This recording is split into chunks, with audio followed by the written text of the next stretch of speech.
We have Coach Heupel with us. He will go directly to questions. We'll start, Coach, over here to your left on the second row. Hey, Coach, you were an OC at Mizzou in 2016, 2017. What do you remember about playing Kentucky then, and what do you know about the team now? Yeah, I remember the last game in particular, tight ball game, back and forth. They're athletic, they're physical. They were long at that time. They still are today. I think they've continued to evolve inside the program. Lost a tight one, came down to one of the last plays in the minute, and I think we had a wide receiver got the ball batted down in a 2-minute situation, cost us a little bit of clock. We'll go to your right, Coach, front row. Good. Tyler Shaw with KBTX in College Station. Coach, as a national champion quarterback, how excited are you to come to a fan base and a program like Tennessee, who's had success at the quarterback with Peyton Manning, and what's your relationship with Peyton? Yeah, great tradition of great quarterback play. Peyton Manning, T. Martin. You come to Tennessee, I came to Tennessee because you want to be a part of an iconic program where the fan base is passionate, loves it, breathes it. It's 365 days out of the year. I said in my introductory press conference, when it's recruiting season, they care about recruiting. They care about spring ball. They want to know what's going on in summer workouts. You want to be at a place where football matters 365 days out of the year. The passion of our fan base is unsurpassed anywhere. And it's our challenge as coaches and players to celebrate the great traditions there, but put a new age approach on it and get us back to where we need to be. We'll stay on the front row here, Coach, to your right. Hey, Coach. Mike Lucas, KXTV in College Station. It's a two-part question, but they're tied together. What's the quarterback situation like for you guys? And as a former quarterback, when you look around the conference, how high is the quarterback level throughout the SEC right now? Quarterback battle for us, we got 4 guys that are vying for it right now. 3 of them were there during the course of spring ball. I think it's really important that you give players an opportunity to grow from the last time that they stepped on the field in spring ball. You give them an opportunity to understand your system better, grow physically and fundamentally throughout the course of the summer, and then you get into training camp. And guys are going to earn more reps, guys are going to earn their way out of the race as well, but you got to give them that opportunity. I think it's imperative that your football team, offensively, defensively, staff, understand that when you pick a guy, he's earned the right to be your guy. Inevitably for him, there's going to be great plays, there's going to be a couple bad plays too. He's got to respond the right way, but the guys around him got to believe in him too. And so you got to go through that process, and as a guy earns the right to be our guy, that's when we'll name a starter. Coach, to your left, front row. Coach Dan Harrelson, Ballswire. You mentioned your playing days. Just talk about maybe some of the coaches that you played for, or even coached for when you started getting into coaching. Have you taken anything from those coaches, whether it's offensive concepts or just how to run a program into your early stages of UCF and now here? Yeah, I think you're taking bits and pieces from all of them, right? As a player, I got my start because of Mike Leach, right? That's the guy that recruited me when he came from Kentucky at that time and introduced throwing the football in Oklahoma. Played for a legendary coach and Bob, and coached for him as well. And just how he handled everything inside of his program, was never too high, never too low. His ability to communicate. You take things from all those guys.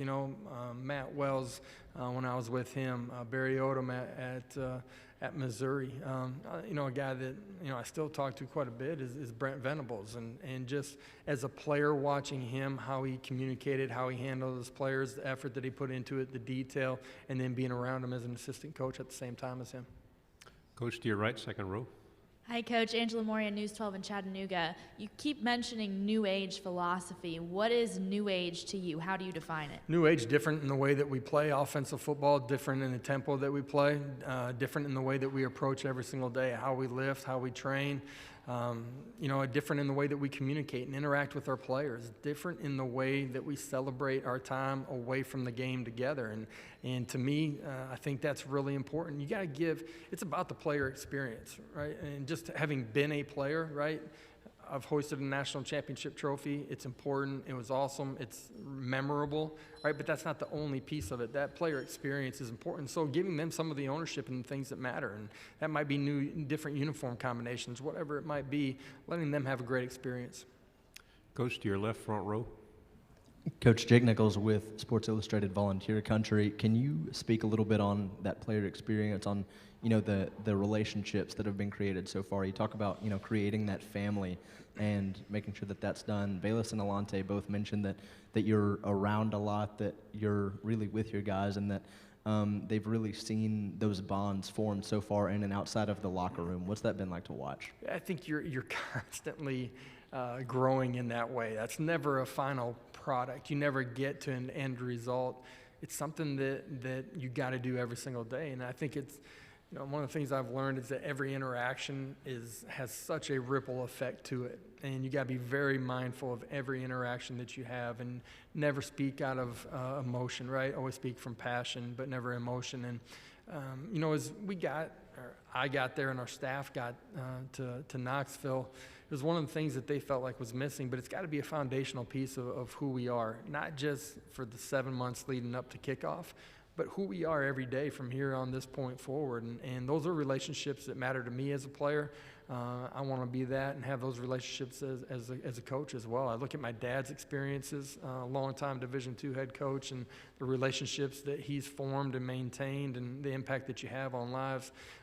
That part of college football matters to me too. And you can work really hard. You can strain every day inside of the game, but you can have a heck of a lot of fun while you're doing it, and you can create great bonds that last forever outside of the game too.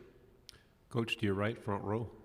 Coach, in talking with your players, there's a lot of enthusiasm and excitement about the system you're bringing in and your offense.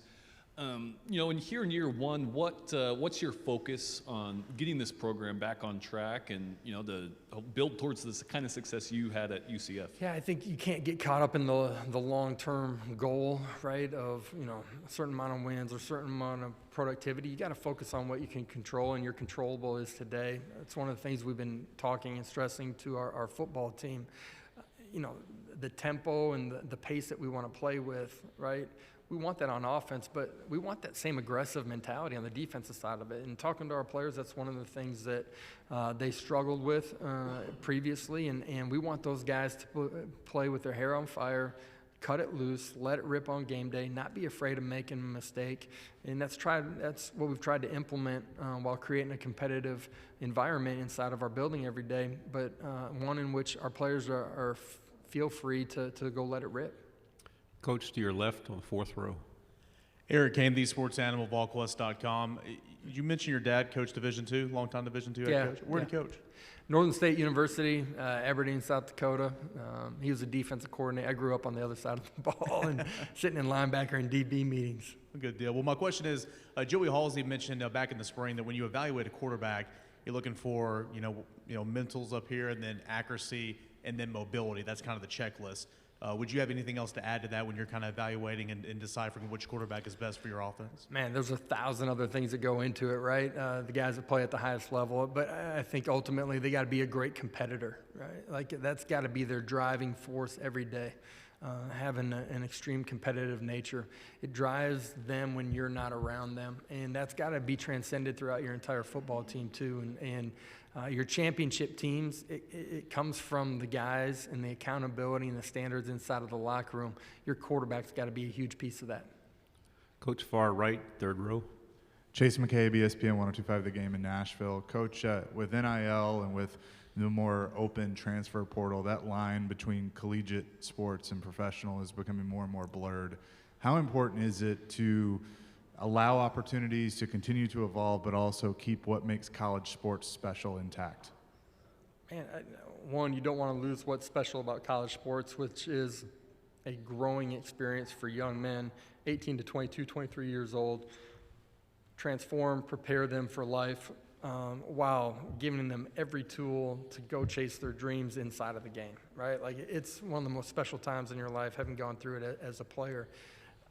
We've completely embraced, and our staff has too, right? The name, image, and likeness is an opportunity for kids to capitalize on some of the opportunities that in some ways that they've earned. And I look back on my career, I think that would have been an opportunity that was missed at that time.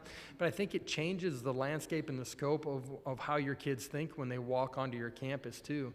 They now are thinking so much more about building a brand, building their resume, who and what they need to do, the decisions that they need to make. I think it's got an opportunity to accelerate their growth curve as young men as well. We have time for 2 questions. First, here, front row, Coach, to your left. Anthony Patterson with the Atlanta Voice newspaper. Coach, I know the talk of the town is the quarterback battle. Got 4 awesome quarterbacks, but one in particular is Harrison Bailey's from the state of Georgia, the state champion. What are some things you've seen from him that you liked and know for sure that he can bring to the table? Smart, competitive. He cares about his teammates. He's going to push them in a really positive way every single day. He's going to pour into his teammates. He's one of the first guys in the building every single day. It matters to him greatly, and that's why he's continued to grow so much inside of our program. Final question for Coach, to your right, front row. I know it's your first season in the SEC, Coach, but there have been talks about possibly expanding to a 9-game league schedule as opposed to an 8-game.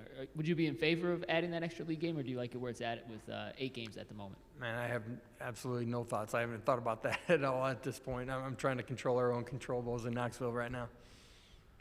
Coach, thank you very much for your time. Good luck Okay, this thank season. you guys. Appreciate it.